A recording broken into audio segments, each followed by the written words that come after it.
What's driving markets? Welcome to Market Take. Each week, we'll bring you our insights on the latest market and economic trends that are impacting investments.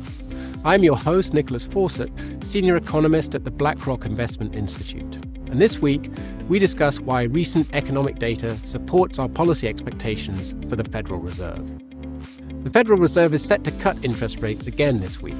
We don't think the central bank will cut as much as markets expect, given we see the labour market remaining solid and wage pressures firm. We think markets are viewing structural changes through a short-term cyclical lens, driving volatility and sharp price swings. Much of inflation's recent fall is due to the unwind of pandemic-era supply shocks and a temporary boost in the US labour supply due to immigration. That's why wage growth has slowed, even if last week's labour data showed it remains high historically. We think inflation can keep moderating in the near term as the mismatch between labour supply and demand resolves further. The rise in immigration also allows the economy to support higher growth without stoking inflation. But we see powerful structural forces that could keep inflation sticky longer term, like persistent budget deficits, no matter who wins the US election. Longer term, population aging means the economy will not be able to grow as fast without bolstering inflation.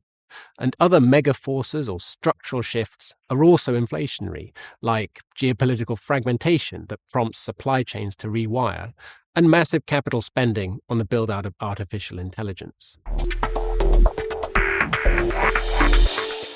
Market pricing of rate cuts by the European Central Bank is more in line with our view than in the US. The ECB has tightened policy more than the Fed, even against a weaker growth backdrop. That gives the ECB more room to cut rates than the Fed. We also think yields for European government bonds can fall further. Here's our market take. This is not a typical business cycle.